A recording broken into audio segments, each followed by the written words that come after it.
Buddy, for our UAS CTI consortium meeting. I see we have quite a few guests that are joining us here, along with, of course, our 2-year members of the consortium. So thank you all for taking the time to meet with us today. We've got some good programming today.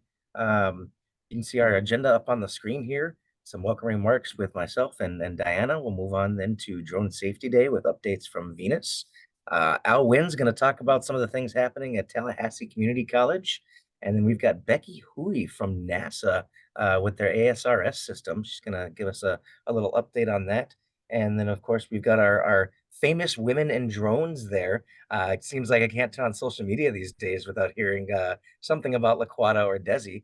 So we'll get a little update about them, about a recent trip that they had, and then some closing remarks. So at that, I think we'll start pushing forward here. And Diana, do you have anything to add? Yeah, I do. As a matter of fact, one thing I am going to ask, I got a little message that said that Zoom's going to try to quit.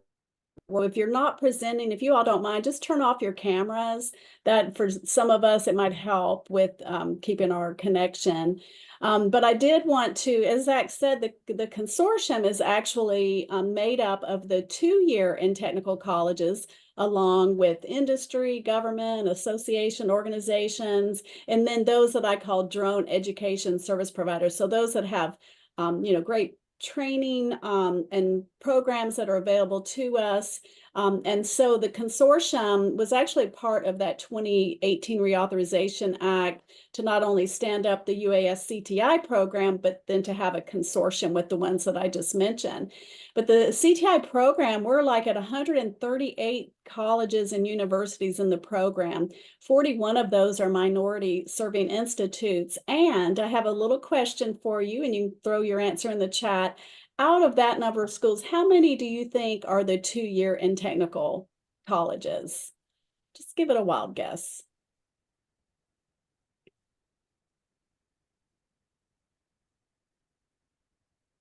Donald coming out of the gate with the 110. I like it. Good guesses. We're not quite at 110, Donald, but there are actually 80.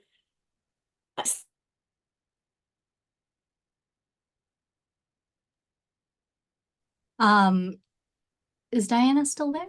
I think we just I lost think Diana, she's but she's coming frozen, but I back. There think she is. she told me earlier this week, and I think it's 86 or 87. And I That did, is it did correct. load right back up. So yeah, 87 is correct. And it can't be doing that to me. Why does it do this to me? I need to find that out. So, and this is actually a great opportunity then. I invited Alina to join us during the introductions. We just recently finished up a series of droning on events. So Alina, I'm going to pass it off to you. Yeah, thank you so much, Diana. So you've heard us talk about droning on for some time now. Droning on regional editions had a really successful second year in 2023. So starting in 2022, we have now visited 8 of the 9 FAA regions. We are still planning on getting out to that last region, which is Alaska. Most of these events were held at UAS CTI schools.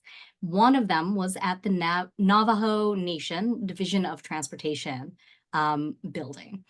In 2023, we were graciously hosted by Warren County Community College, Fullerton College, and Ames Community College.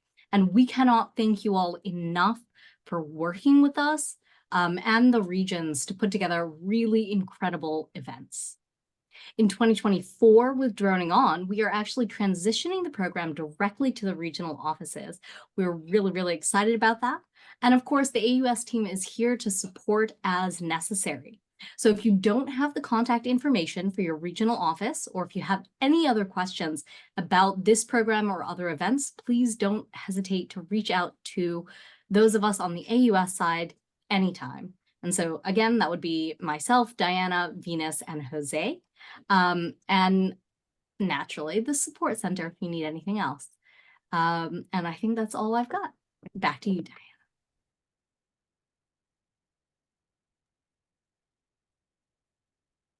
If you want to go ahead and advance to the next slide. Absolutely. All right, Venus, you're up. Good afternoon, everyone. I just have a couple of fun and exciting things to share with you. The awareness campaign that we call Drone Safety Day occurs annually on the last Saturday in April. So this year it's on the 27th. Very much like Earth Day brings awareness to the environment around us, Drone Safety Day is meant to highlight the many safety benefits for our society and our economy as a result of flying drones safely. Drone Safety Day is the perfect opportunity for each of you to reach out to the community around you and either host an event or join an event of someone else's. So just like last year, this year's theme is Fly Right. Register your drone, interact with others, gain and share knowledge, have a safety plan, trust, and train. Next slide, please.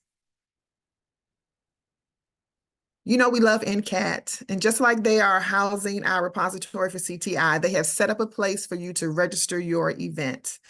If you visit the NCAT site and register your drone event, or maybe you can see what kind of events are happening in your area that you can become a part of. The event you host or the one that you attend doesn't have to be big. It just needs to have that drone component. It can be either in person, virtual, hybrid, or even social media live stream of some sort. You know, that's all the rage nowadays. Like I said, it doesn't have to be big, and it also doesn't have to be exactly on that day. What is most important is that we are talking to others about being safe while flying drones. If you have any questions later, you can email me or email the Drone Safety Day mailbox. Next slide, please.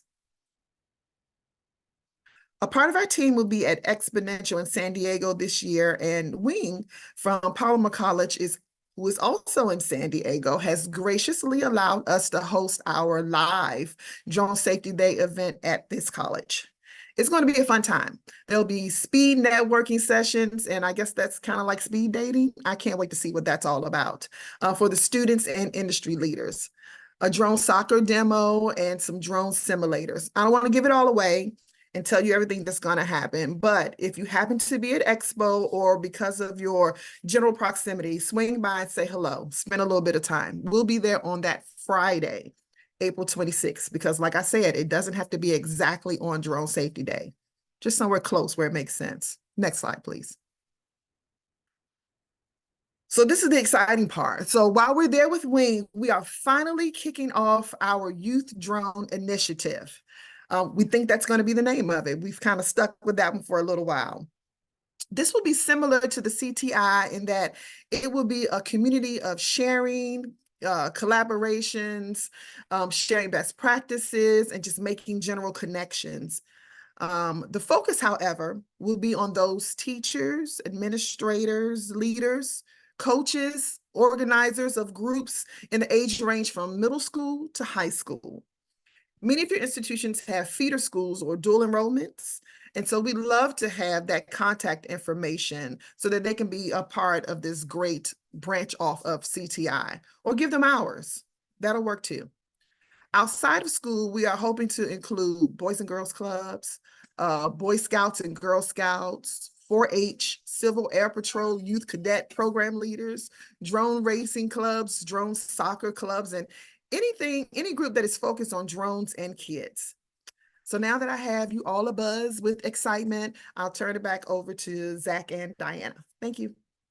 And I wanted to ask, Alina, I know with you in the call, do we still have room for, if you are at Exponential, to actually participate as industry and or I wasn't sure what our number's up to. Yeah, absolutely. You know, if you are interested in being part of our speed networking sessions, please go ahead and reach out to me. I did put my email in the chat, and I'll put all of those emails in the chat again as we get closer to the end. I'll make sure that you have the emails for myself, Diana, Venus, Jose, and for Drone Safety Day. So if you are going to be at Exponential and you would like to stop by, or if you would like to be part of the speed networking sessions, just shoot me an email. Can I ask a quick question? Sure. Do you guys need any student volunteers while you guys are down at Exponential to help run anything for the FAA? For the FAA at Exponential, I do not believe so, but Mark, we can talk about that a little bit more offline if that's all right. Thanks. All right. Well, thank you very much, Venus, for those updates, and I love to see the initiatives out there. I'll just reiterate to please make sure you get to the NCAT website and register your event. We'd love to be able to show the FAA and the National Science Foundation about the growth of our program and the outreach that we're doing. So it doesn't take very long. Just jump on there, answer a few quick questions, and you'll be registered, and everybody will be able to find your event. So That's right. all right. So moving forward, next up is going to be Al Wynn from Tallahassee Community College. Al, you ready to go there? I can stop my share. Yep, I'm ready to go. I'm gonna share my screen. All right, perfect. Let me do it here. Okay, can everybody see my screen? Yes, sir. Okay, so um, we are Tallahassee Community College, and I am the Associate Director for the Wakulla Environmental Institute here in Wakulla County. And just talk a little bit about what drones do in the environment, how we use our drones here in the environment. As you can see from this picture here, some of the programs we have here at the college: oyster aquaculture, we do conservation, oyster restoration, we have a drone training program, land management, sustainable agriculture. All of our programs are about sustainability, and we use drones extensively in that area. So I'll start by talking about WI, our building and our campus. We are TCC has 7 satellite campuses. We're located south of the capital city, about 35 miles south of it. And we're located in Crawfordville on a separate 207-acre campus, which sits in one of the top 5 biodiversity hotspots in North America, which is why we have the Environmental Institute here. And our mission is to do education, conservation, recreation in the environment, creating green jobs, those that promote economic development in these areas. Okay, inside of our building here, you can see also the solar panels that power our building. We have probably the most energy efficient building in the state of Florida. 0 carbon footprint, only utilizes about 10% of a building this size in the state of Florida, probably the most energy efficient building in the state of Florida. We use concrete foams in the building of it, standing seam roofs, collect rainwater off the roofs to flush our toilets. So we do everything about it is about sustainability. This is also a picture of our campus as we do land management. We also have a 5-mile trail around that campus, which hosts 5 ecosystems: pine flatwoods, oak hammock, sinkholes, a swamp, and a riverine is on our campus, believe it or not. So we have water resources here. We're from the coast. We're about, as the crow flies, like we like to say here in this area, about 12 miles from the coast.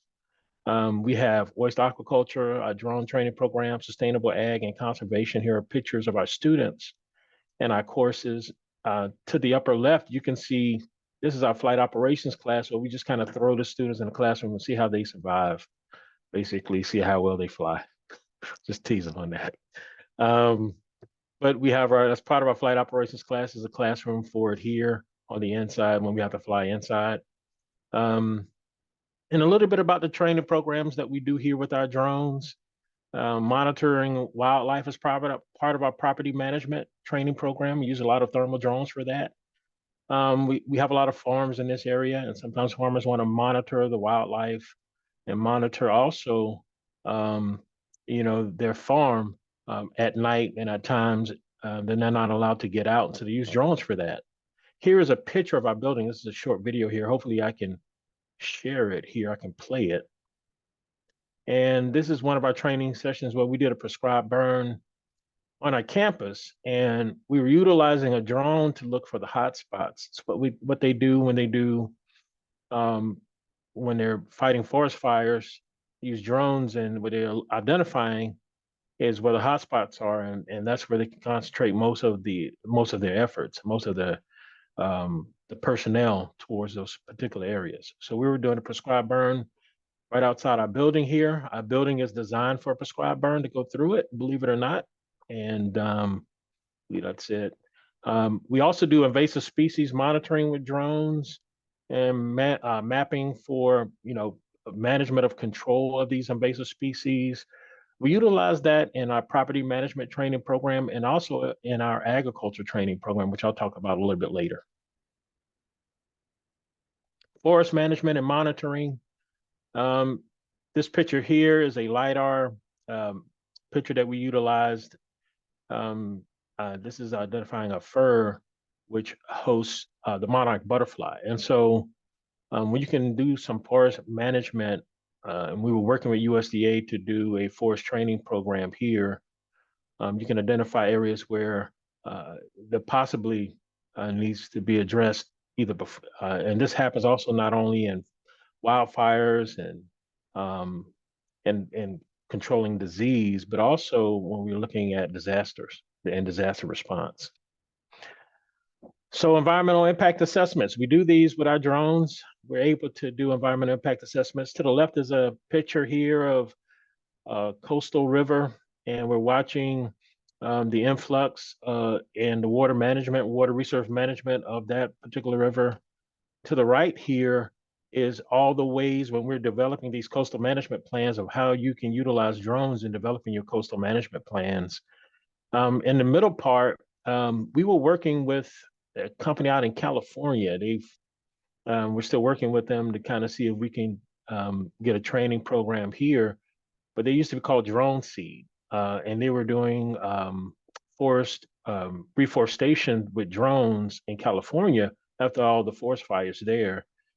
Apalachicola, after Hurricane Michael and the destruction we received, is looking to kind of reforest, but with the longleaf pine here. And so we're looking at testing to see if their method can work for the longleaf pine. We know it works for the forest there in California, but ours is a little bit different of a habitat, and you're talking about the terrain. So we're doing some research on that now, and also monitoring vegetation. And a lot of this is also transcribed or being utilized in what we call precision agriculture, and we've had some sessions on that already.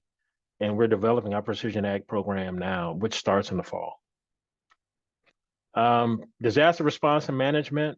This is a picture to the left after Hurricane Michael hit this area. Believe it or not, the eye came up.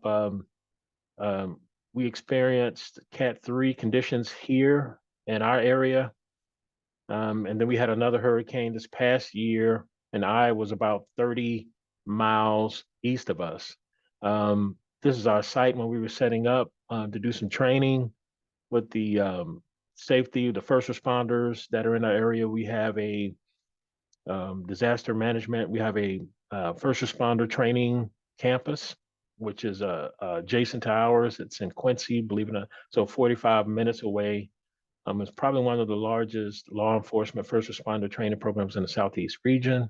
And we often do our drone training over there too as well, in partnership with them in the environment. And what we do here for this forest management, a lot of times the water management districts do a forest inventory analysis for USDA to determine before and after what the effects of that hurricane have had on a particular area. Also during Hurricane Michael, they use drones to identify areas for first responders to be able to navigate through debris, navigate through cities to get to disaster areas to be able to assist. In our agricultural management program that we have here, this tractor actually in the middle, I don't know who that person is there, but this tractor in the middle will be autonomous or semi-autonomous, if you will. And we would train students on how to use equipment like this in their precision agriculture, in our precision agriculture training program. This is our small plot training program, and we're teaching them things like soil science, soil management, and believe it or not, drones play an essential role in that. What we're experiencing here in this area, that a lot of the farms, which used to be generational, are now being bought out or being taken over maybe by those who may have not had that much of experience. And we want to incorporate the type of technology training for our youth to be able to get back into farming and to be able to grow our farming production here in Florida. Used to be number 2, but now it's declined down to number 3. Renewable energy sector, solar panels. Part of our training program, we do solar power inspections, power line inspections. This works especially for disaster management, believe it or not. A lot of our students were contracted by Florida Power and to go out and do solar power inspections after the hurricane to do assessments of the solar fields. So we do a lot of that training for them beforehand to teach them what to look out for. And because renewable energy is also utilized so heavily in the environment now. Marine and coastal management, because we're so close to the coastline, we've been working with the state of Florida. The map in the middle shows historic oyster reefs around the state of Florida. So Florida has a huge effort right now to do mapping of the entire seafloor. And so they're using drones, ROVs, ships to be able to do this mapping. We're working with Florida Department of Agriculture and Consumer Services. We've identified historical oyster reefs around the coastline of Florida. And that's central to our conservation efforts here at the Institute. We do oyster restoration, and we've developed a patent pending process to do it successfully here in the state of Florida, but not only in Florida, but around the whole U.S. coastline. Eventually is what we would love to get to. We have underwater drones here too as well. Here in this picture is one of our underwater drones. The Firefish is what we have. V6 is what this particular model is. And in developing these coastal management plans, we have to look at all things, looking at seagrass propagation, looking at coral reef declination, looking at where the historical oyster reefs once were, looking at the nutrient load of that particular area, and identifying harmful algal blooms. That's a huge part of what drones are used here, satellite imagery too as well, and identifying these areas to find these harmful algal blooms, which has had a tremendous economic as well as environmental impact on our coastline here in Florida. Coastal management, habitat mapping. We use this with our drones to be able to develop these coastal management plans. What we look to do is create, in developing these coastal management plans, detailed maps for habitat and biodiversity, and especially in the coastal regions and estuaries, and estuary environment. Erosion and sediment control, looking at our mangroves, identifying areas where in the Keys where we're looking at erosion because of the storms that we're having. So drones are very helpful in allowing us to be able to map these areas out, identifying them where typically if I'm on a boat, I may not be able to get to a lot of these areas when they're so remote. And water resource management, assessing aquatic ecosystems, monitoring the water levels, and just following where point source pollution may be possibly. Additionally, with drones in the environment, climate change, and I'm pretty sure some of you may have seen this, where you start to see they're monitoring a lot of the icebergs, they're monitoring a lot of the glaciers, and watching sea level rise. It's a way we can identify, measure it, and using data to be able to inform better solutions, to inform better ways to attack the problems that we're having when it comes to climate change. Pollution detection and monitoring, because of all of the industrial areas that we have here, part of the oyster decline is because of acid rain and some of the pollution that has been coming down, the lack of fresh water. Drones are able to help us detect in the air and water some of where the pollution sources may be. And that's part of what we use our drones and monitoring and training for here at the Institute. And that's it. Any questions for me?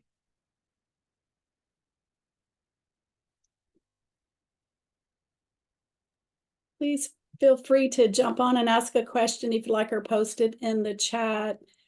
That was amazing, Al. And you know, the oyster piece of All right, it, I remember. that's it for me, and I guess it'll be back to you, Zach. Forgive me, I had one question. Thank you very much. My name is Ben Fenixon, and I'm from Census Technologies. Great presentation. Are these fee for service, or are you working with private companies to perform missions, and are they billed, or how do you provide these types of services to the to like a private company?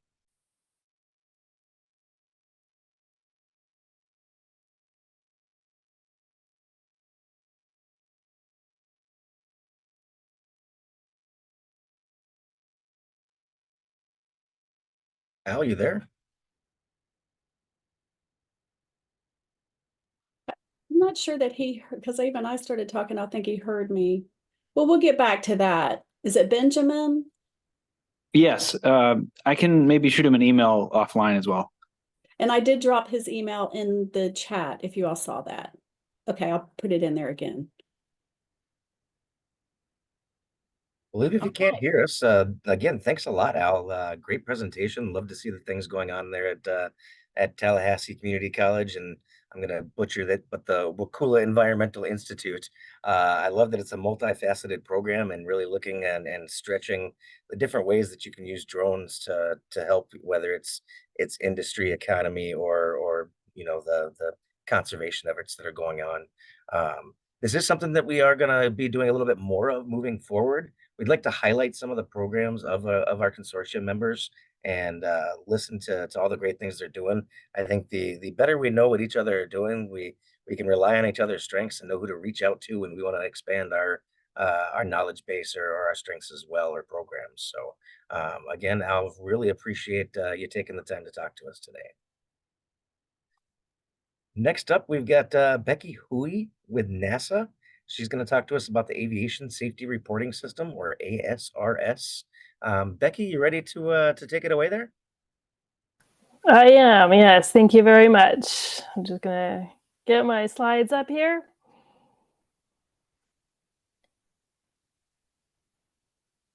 We see them, Okay. but they need to be, there you go, presentation. Okay, great. Thank you. Thank you very much for having me here today. I'm excited to be here. Fascinated to hear Al's presentation there, all the great things that are going on out there in the community. And I'm happy to be here to share a little bit about the NASA Aviation Safety Reporting System, or ASRS. I'm going to give you a little bit of an overview about what we are and how the program works, and then also share with you some resources and ideas for possibly incorporating ASRS into your classes and your curriculum, and sharing the information about safety reporting with your students. It's my hope that we can work together and partner to continue to grow a robust safety culture for UAS operators, and in particular, do that via safety reporting. The NASA Aviation Safety Reporting System has been around since 1976, so we're not new. NASA's been operating it that whole time. The part that is relatively new is the introduction of a tailored form for UAS operators that was introduced a couple of years back, 2021 now. What I'm showing you here is a slide that I'm happy to provide to you with talking points. If you'd like to have an opportunity to, or if you do have an opportunity to share this with your class, this is a great overview slide that just is a kind of a bite-sized description of what ASRS is. And I'll walk you through the slide and we'll talk about some more details as we go. So first of all, it's important to know that NASA Aviation Safety Reporting System is a voluntary, confidential, and non-punitive reporting system. And like I mentioned, we do receive reports from anyone involved in the aviation system across the country, whether it be commercial airline pilots, general aviation pilots, maintenance technicians, dispatchers, cabin crew, ground operations, and of course, UAS operators as well. And within the domain of UAS operators, we receive reports from anyone at all involved in the operations, whether it be a recreational flyer, a 107 operator, a 135 operator, a public operator, of course, education training opportunities as well. And anyone, whether it be the person that's actually controlling the remote, remote pilot in command, for example, a visual observer, a maintenance technician, or anyone involved in the safety program at the education university or college or within the company. Now, we receive reports about anything related to safety, whether it be a close call, a near miss, perhaps with another aircraft or a drone, a hazard that you might observe or see in the environment, a violation of a regulation, or a safety related incident. But sometimes people think we're just about receiving reports about violations or regulation violations, and that's not true. Basically, anything that's a safety concern that you think someone else can learn from would be an appropriate thing to report into the ASRS program. We receive reports about airspace incursions, someone flying where they maybe didn't have authorization to fly. So sometimes they report to us having confusion about the airspace authorization app. Maybe they didn't actually have an incursion or fly where they weren't supposed to be, but they were finding it confusing to navigate the system. That kind of information is helpful for us to understand where the weaknesses and vulnerabilities are in the system so that we can address them and develop mitigations. We receive reports about equipment failures or malfunctions, for example, perhaps a battery dislodging from a UAS during flight, or metal fatiguing are some examples we have in our database. Hazmat concerns and confusions over what is classified as hazmat and what kind of drone can carry hazmat and what can't. Simple things like human errors, slips, and lapses. Anything that starts with, oh, I forgot, or I didn't pay attention, or I didn't know, or I wasn't aware. These kinds of things are good and helpful to share with other people so we can understand perhaps where we can improve our education and our training, our procedures, our protocols, our checklists. We have reports in our database about lost links and flyaways, miscommunications and misunderstandings, perhaps between a remote pilot in command and a visual observer or other people involved in the operation. Of course, near mid-air collisions unfortunately do happen, TFR violations, and controlled or uncontrolled descents of a UAV. And so those are just examples to get you an idea, basically, that anything that's related to safety or that someone can learn from is fair game for reporting to the Aviation Safety Reporting System. And the next piece I want to share about is that the information is kept confidential. So every report that is submitted to ASRS is de-identified, and our team of expert analysts here at NASA receive every report, screen every single report as they come in the door by 2 expert analysts. And part of the process that we follow is to remove personal references from every report. So names, addresses, phone numbers are removed. Dates and times and locations are either removed or generalized. And we are doing this on a case-by-case basis to protect the identity both of the reporter and the company that they work for. And in this case, it may be our education program, the school, or the college as well, or the flight school. The ID strip, which is the portion that contains the reporter's name and address, is physically removed and detached from the rest of the report so that it can no longer be connected to the report, and it's sent back to the reporter by mail as proof of submission. And then we ask simply to share the message that when in doubt, fill it out, contribute to aviation safety. And we ask you to do this to share lessons learned with other operators to prevent accidents and help make UAS operations safer. And also, there are some important protections that the FAA offer to protect against civil penalty and certificate action in exchange for this valuable safety information.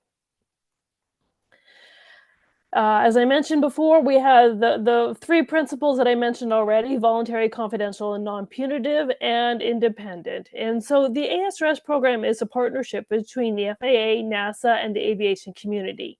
And FAA provides the funding for the program and those important immunity protections, which I'll describe in a little bit more detail next.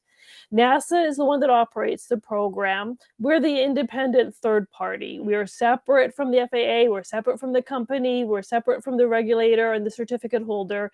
And so the reports come to us and we receive them, we de-identify them, keep identity confidential, and share out the important safety information with the aviation community. And we rely on the the aviation community for two things. One, to help share information about the ASRS program and encourage other people to report to us, and then also to use the safety information that we receive and share out with you to make aviation operations and UAS operations safer.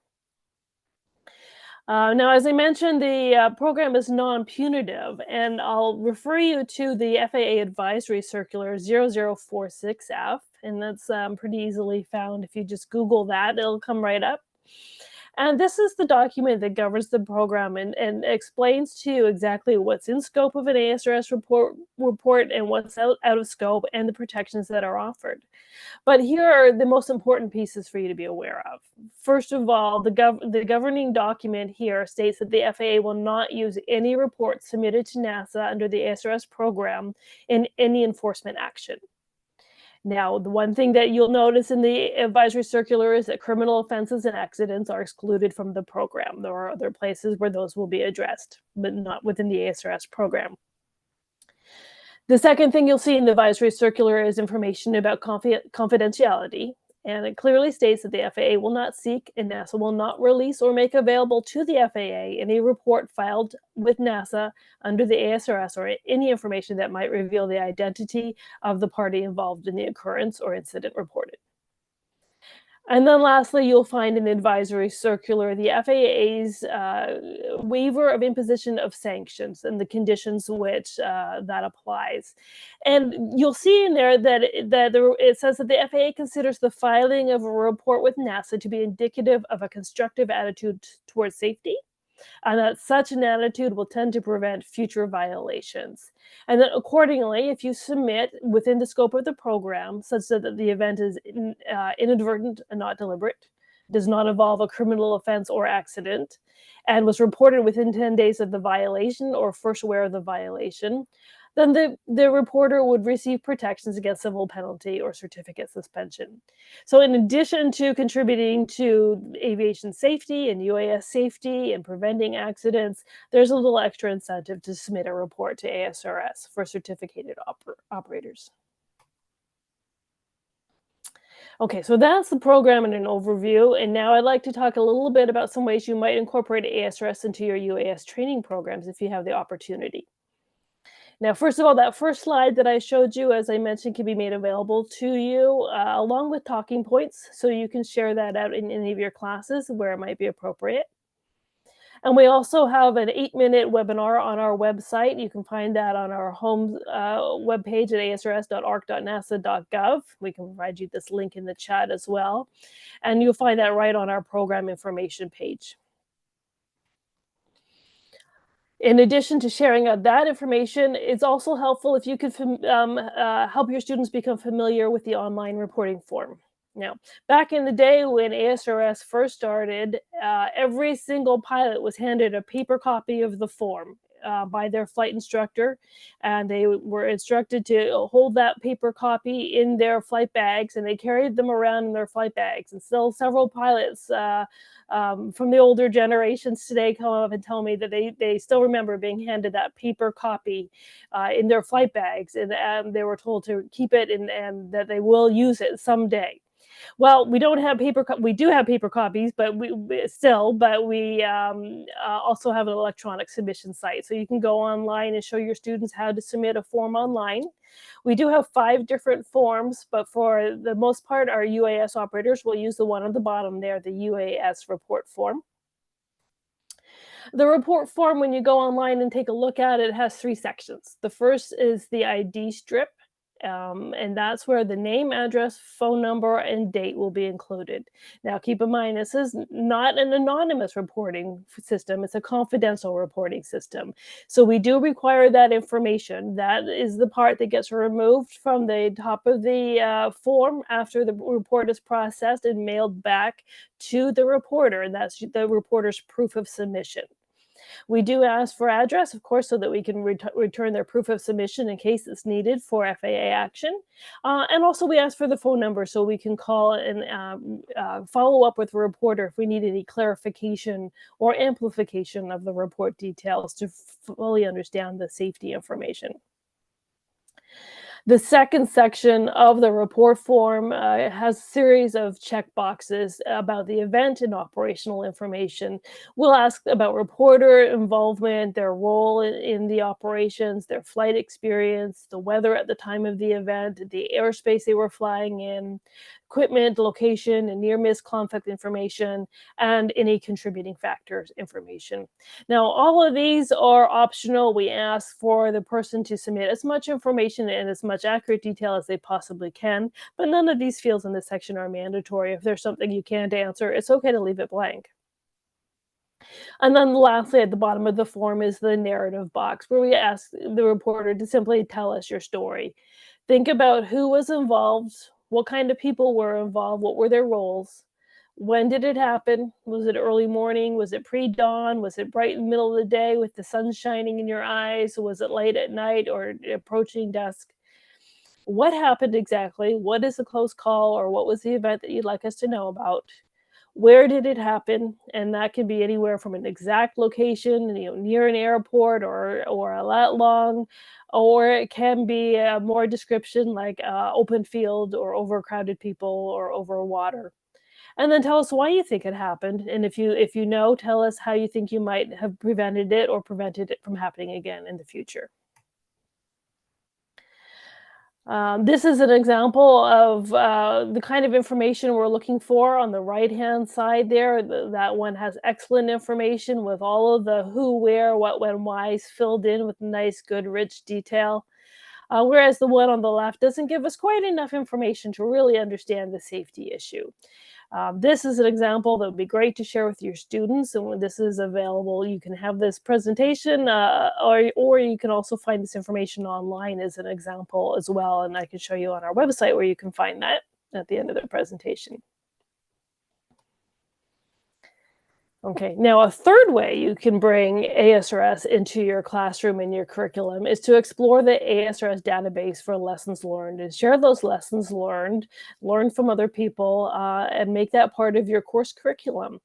This is an example of or a screenshot of our ASRS database online, which you can find at our website, asrs.arc.nasa.gov.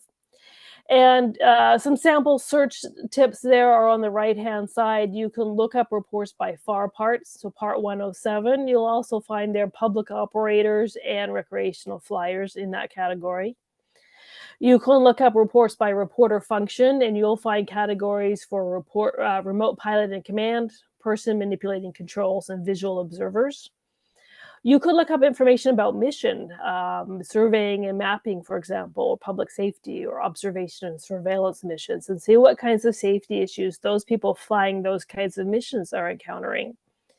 Or you can look up events like unauthorized flight operations or flyaway or loss of VLOS, to understand what other people are experiencing, to learn from other mistakes that other people have had, and just to be aware of some kinds of safety issues that you might not even have thought of yet. And hopefully you can learn from others so that you don't make the same mistake that was reported in the database. Another big area of learning from ASRS reports is in the area of human factors. Almost every single report in our database has a human factor underlying it. Even if it's a simple equipment failure type of report, there are typically a number, more than one of these kinds of human factors that are kind of underpinning the event that happened. And our ASRS taxonomy codes the reports using these human factors. So communication breakdown, and that's probably one of our bigger ones. And you can go in and look in our database and you can see where the communication breakdown is occurring, and the pairings between the person manipulating controls, the remote pilot and command, the visual observer, dispatcher, air traffic controller, maintenance, and other. You'll also see reports that are coded with human factors like confusion, distraction, fatigue, human-machine interface issues, whether it be with authorization app or the drone interface itself. Physiological issues, oftentimes things like hunger or thirst, situation awareness or lack thereof, time pressure, training qualifications, troubleshooting, and workload. And like I said, almost every single event has some underpinning of these human factors. And this is a really rich area for helping our students understand the human factors that underlie safety incidents and events in the National Airspace System. And here's a couple of examples. This one is a lesson learned from an ASRS report. So when I went into the database and I went into the human factors section and selected communication, this is an example that came up. It has a whole bunch of coding associated with it that our expert analysts added to the report, but this is the narrative that was provided to us by the reporter. Now you can see in the bottom right-hand corner, there's an ACN number. That's our ASRS report number. So if you wanted to go into the database and find this whole report, you can put in that number and get the actual report out. But in general, the synopsis, which is written by our ASRS expert analyst, stated that the Part 107 UAS pilot reported that they were flying the UAS back to its landing location when it struck a set of power lines. So that was the event that they were reporting. But what's also included in here is a rich discussion of the breakdown of communication that happened between the remote pilot in command and the visual observer. They talked about the lack of communication. They talked about complacency because the two had worked together for so long. They felt comfortable enough with their past results that they let their guard down in terms of their communication protocol. And they noted that the remote pilot in command was not located close enough to the visual observer to receive the information in a timely manner and missed the verbal warning due to background noise in the area.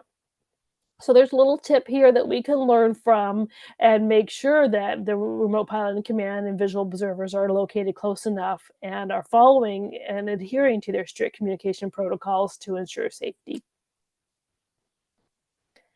Here's another lesson learned from ASRS reports going into the taxonomy looking for human-machine interface issues. I found this one.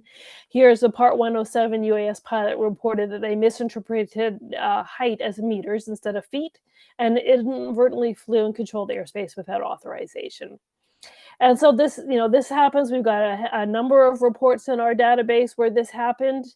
And what we're finding is that sometimes some of the drones are defaulting to meters and feet, to either meters or feet, and taking the pilot by surprise. So perhaps a lesson learned from here is to take add this to the pre-flight checklist to make sure that we're not accidentally misinterpreting meters and feet. And the last example, also in our human factors taxonomy, if you look for time pressure, this report will be located in there. And here's an example submitted to us by a recreational UAS pilot. They reported that they flew their UAS over moving vehicles and in an area prohibited by local ordinance. However, rich details in here about how they were in a rush to use their drone before sunset, and that they didn't do their proper research prior to flying in this location.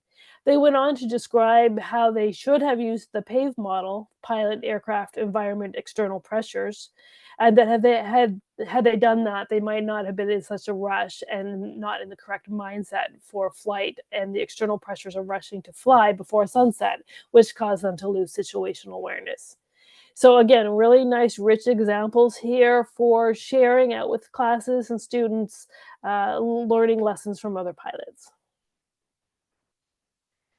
Okay, a fourth way you can share information about ASRS with your students is our safety newsletters. We have two of them. The first one is Callback. It's been around for many, many decades. It's quite popular and has a following from both manned pilots, manned aircraft pilots, and we now are adding in UAS examples into this as well. There's two scanned signups there, one on the left for the Callback. The one on the right is for UAS Safety Insight. And this is a newer product for us that we have created as an email distribution for UAS specific examples. And we email those out and we'll share out a de-identified report to bring awareness to a particular issue that we're seeing coming into our database at the ASRS. So those would be great to share with your students. And then a fifth idea, this is something we've had fun doing both in our newsletters, in a newsletter format, as well as in live presentations, is debating what would you have done scenarios. And in our newsletters and our presentations, we present the first half of the story of an ASRS report. We describe provide the report up to a point where a specific decision had to have been made by the person who reported the event. And then we ask the student to exercise their own judgment to make a decision, and determine a possible course of action, or devise a plan that might best resolve the situation. So it gets people thinking, it gets put them right in the situation and thinking, what would I have done? Sometimes they might say, well, I don't have enough information. I would need to know this to make a decision, or I would need to know that to make a decision. And that really helps people understand and hone their decision making skills and their information seeking skills needed to make effective decisions when they're flying their drones. And then we present the second half of the narrative, and then we ask people to think about whether they did the same thing that the reporter did, whether they agree with what the reporter did, and compare their own decisions to what actually happened.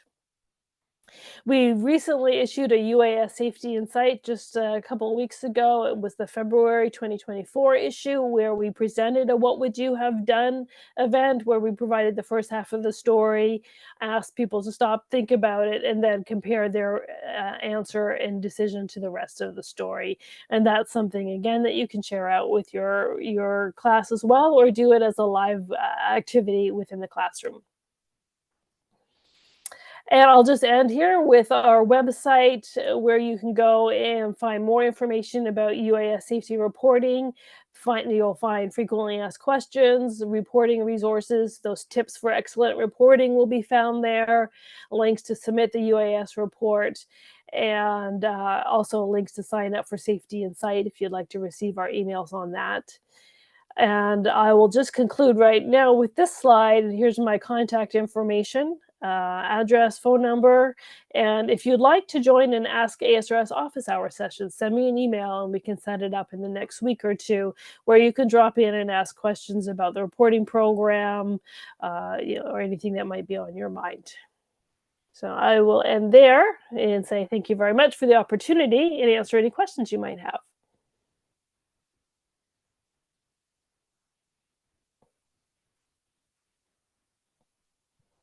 Yes, please feel free to come off mute and ask any questions while we have Becky here with us. And I dropped your email in the chat. Thank you. And thank you so much. That was a really good presentation. And prior to you, Al, I know you dropped off. Great presentation. This is good information for our classrooms, our even in industry, government. It's just, yeah, a lot of good info. Questions, anybody? All right, I actually have a question. So Becky, great job, first of all, on the presentation, and I love the ASRS system there. So thank you for all your hard work and your team's hard work on that. You'd mentioned the ability to go through and look up some individual reports, based on those filters that you had discussed.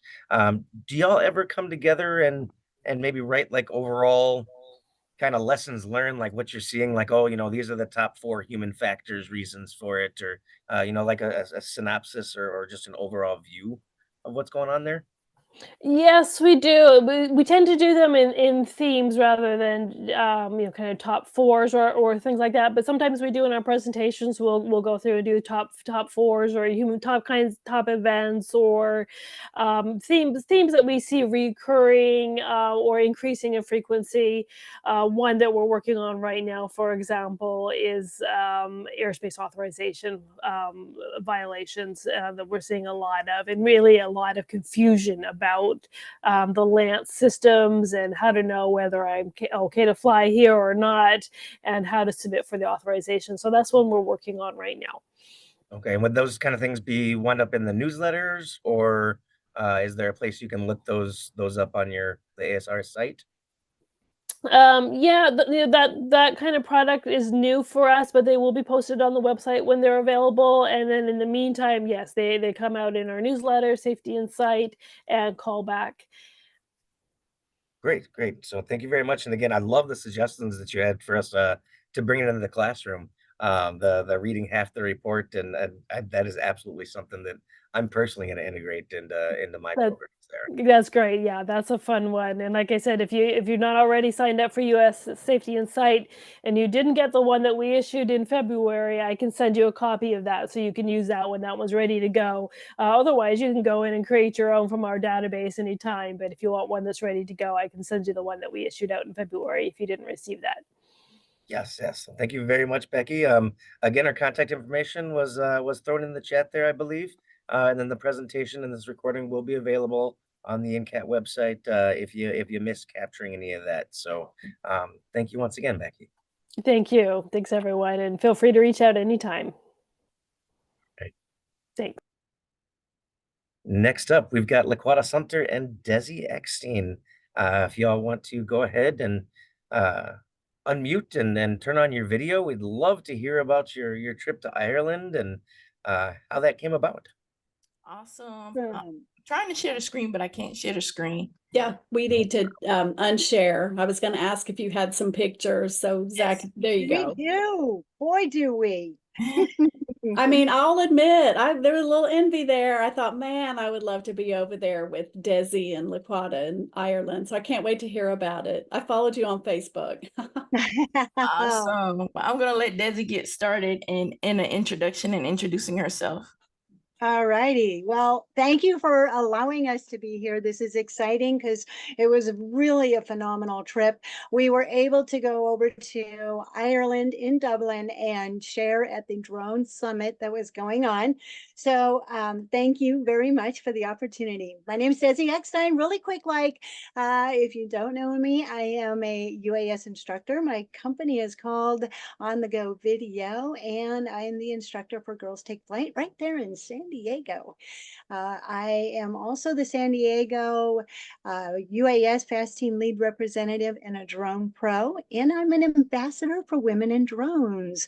We are going to talk more about women in drones and our adventure, but I'm going to turn it over to Laquata to introduce herself.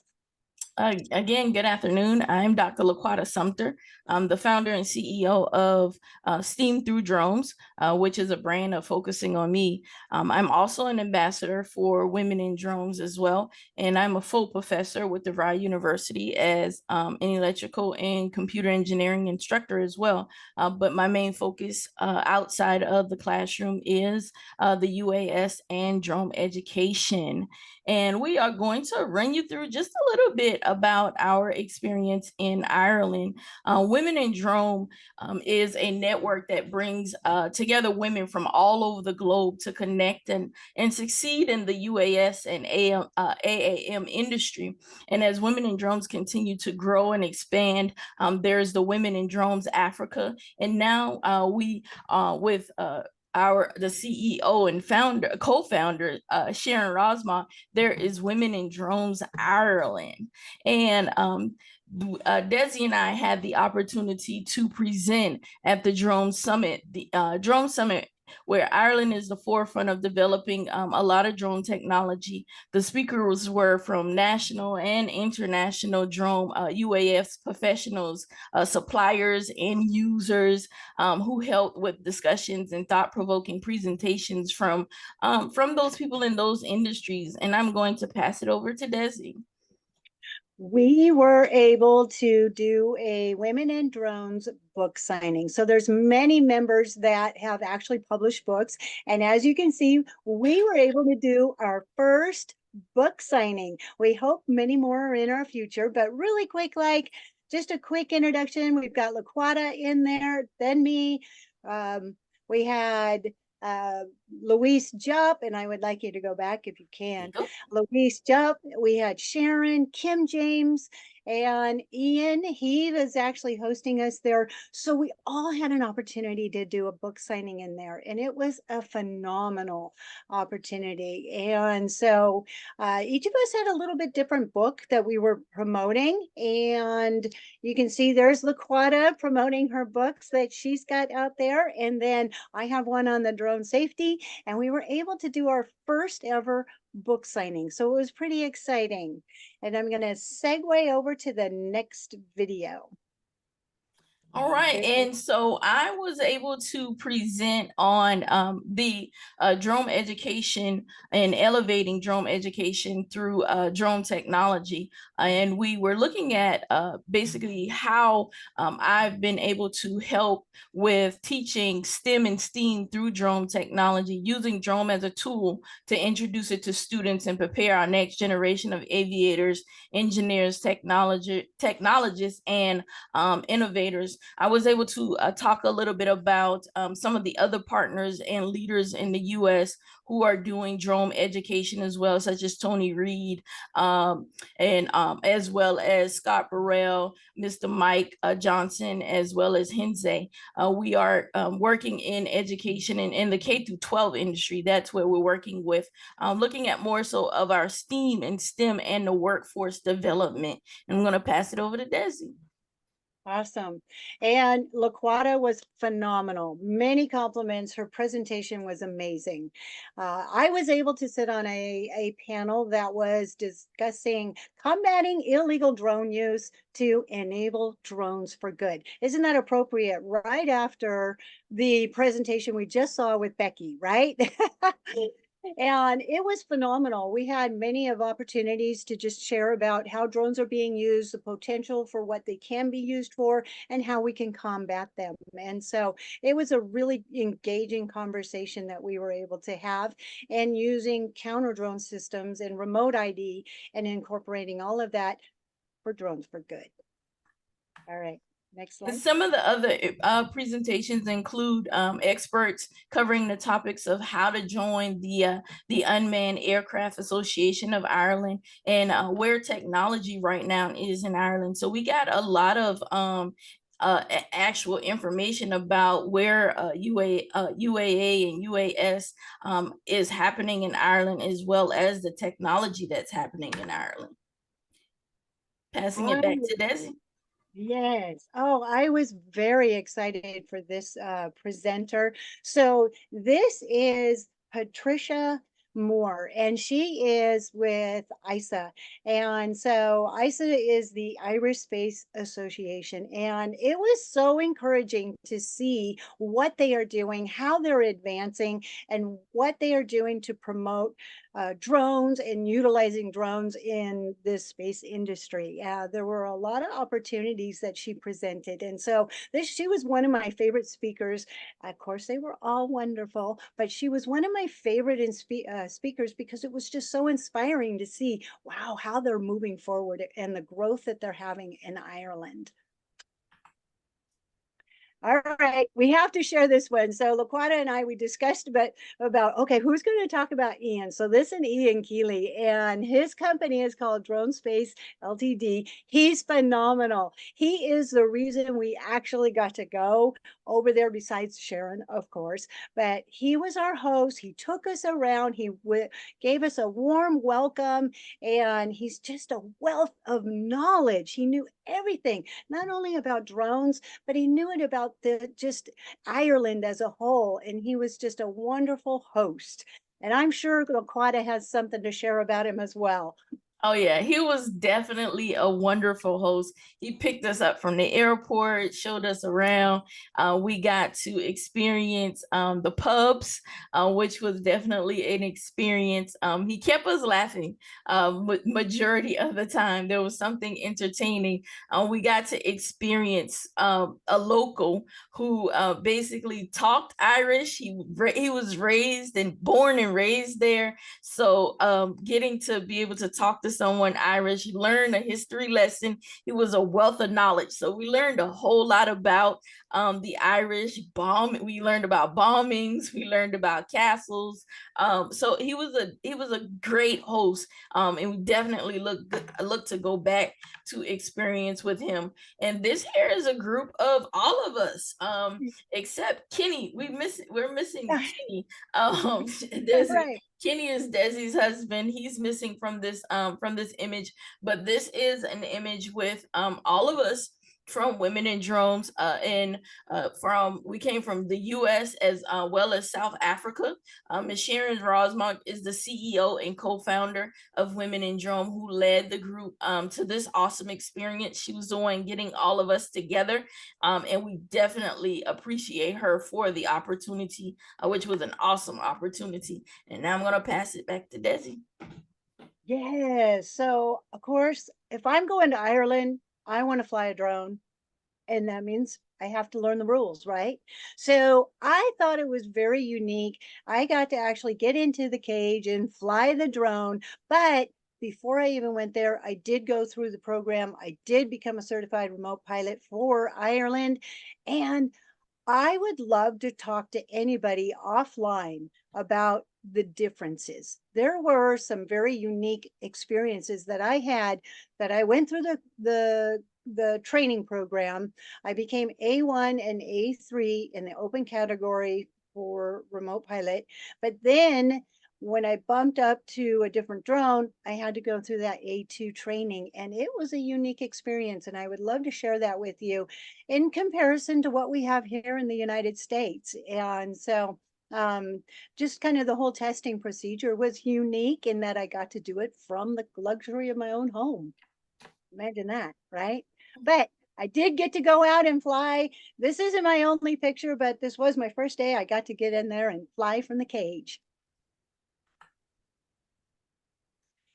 I'm going to wrap it up with this one. So we also were invited to go out and see Manna do their drone deliveries. So Manna is actually on the cover of one of the books. Louise Jupp's book is using Manna drones on the cover. And so through that connection, we were able to actually go out and see the drone deliveries. They're sitting there right in front of McDonald's, but they're doing like coffee deliveries on demand, and they were jumping. I mean, those drones were going. And I've got video where a couple of them are taking off at the same time. They autonomously go out on their route and deliver it. And then they have like this 6-minute turnaround. They've got 3 minutes out and 3 minutes back. It's fast. It is an amazing program. So they're actually based and doing this operation in Dublin, in the, well, Ireland area. But they also have one in Texas, I found out. So I'm looking forward to seeing them in Texas now, right? All right, with that, I'm going to wrap it up and just say it's been an amazing experience. I'm looking forward to going back because it was just so warm and welcoming, and it was just an overall beautiful experience. All right, and we'll pass it back over to you, Zach. All right. Thank you very much for sharing your experiences. Really appreciate it. I'll let you two know that there's been some interest for your contact information in the chat. So if you're willing to post that, there's some folks who are looking for some advice from you. So and you know, for those posting for that advice, there's no better place to go than Desi and Laquata.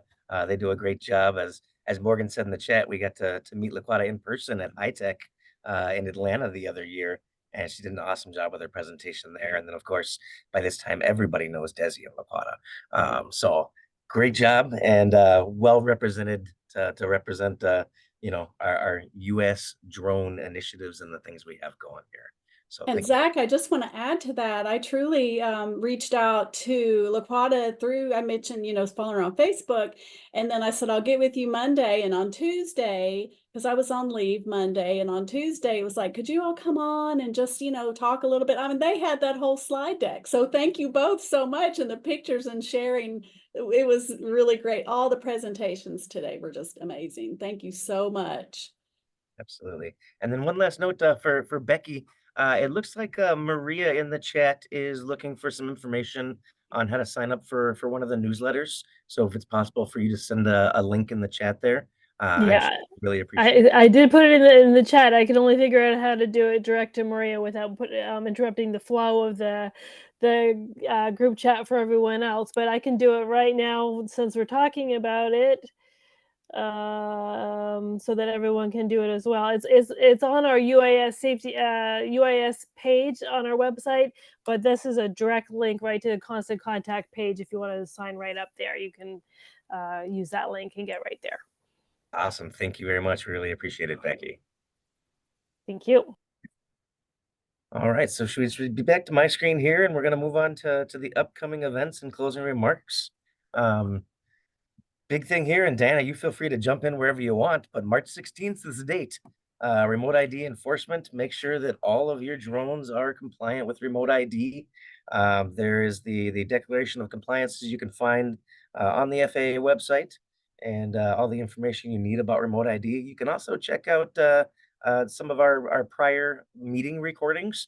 We had a couple of great speakers on that did talk about remote ID and went really in depth in that and FRIAs. So yeah, there's plenty of resources out there. Anything to add there, Diana?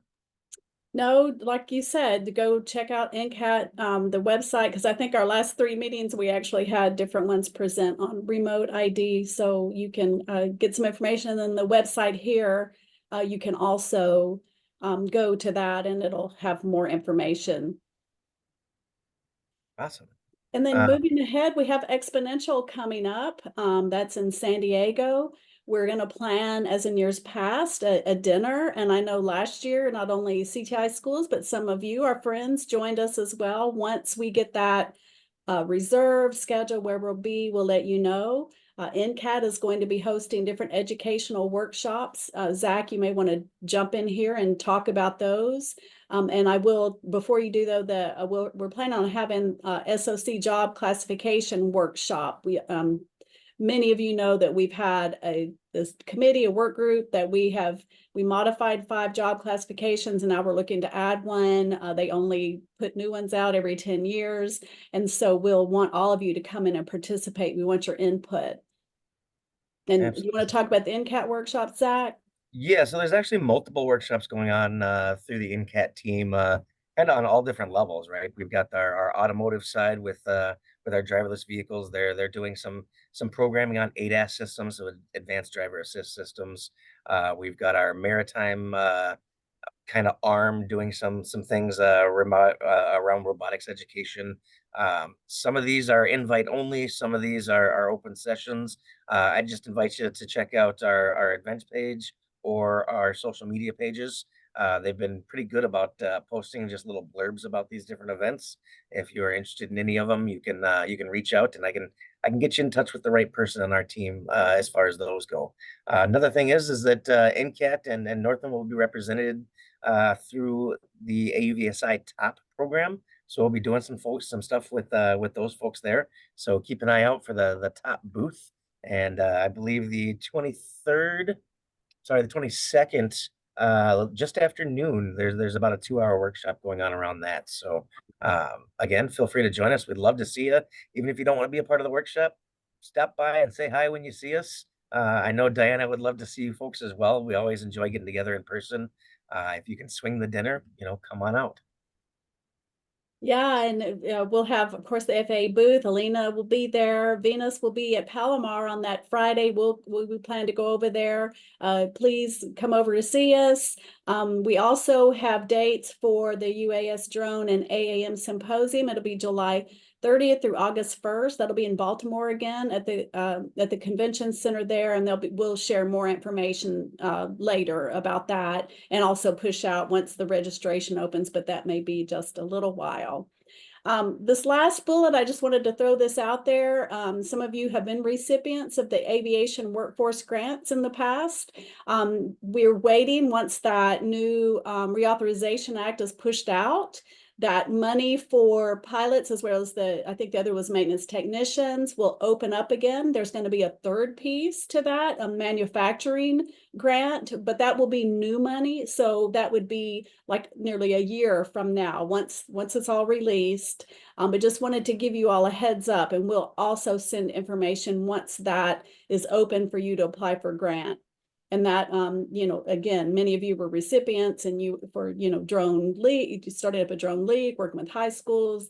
Really, it's money that you don't want to let go by. It just takes a little bit of work to get those grants together. And I can tell you, the person in the FAA who is behind some of these grants has talked about maybe doing some workshops, and fingers crossed we can get her in one of our meetings and talk about that in a little bit of depth. And of course, NCAT hosted the Mentor Connect back in the fall. So don't ever hesitate to reach out to us and ask what could be out there. If we know it, we'll share it. The last thing, I'd make the comment about the American Drone Act that was 2023. I think it was the very end of December that went out. If you followed it, it'll be 2 years for any federal funding that you would not be able to purchase. Chinese and some other, I think there were some other countries on that list.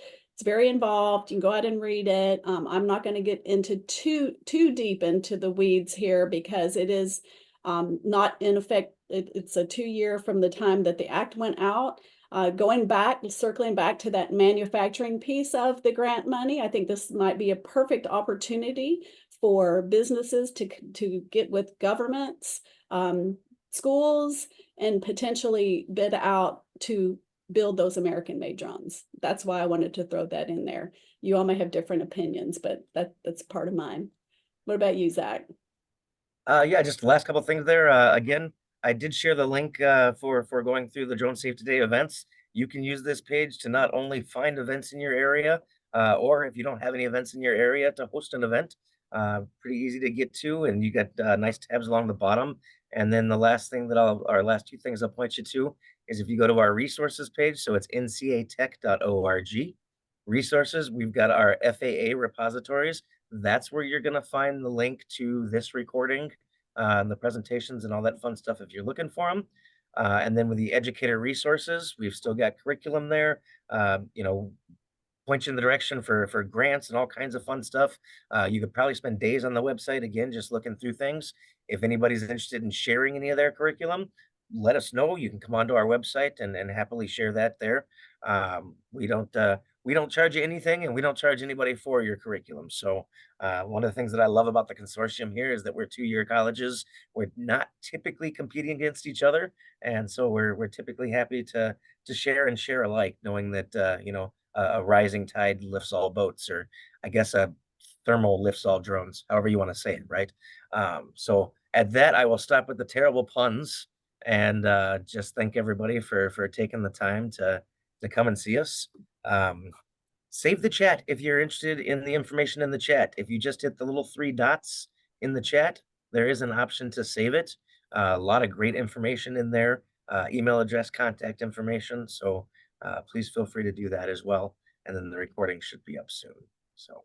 And thank you everyone for joining us today. A lot of new faces. Hope that you'll come back. We try to do meetings quarterly, and you can go back and look at any past meetings. At this time, please feel free to turn your video on and your mics, and you are welcome to just make any comments, suggestions for future meetings. We do have a little committee that meets periodically, and they are who came up with what we wanted covered today.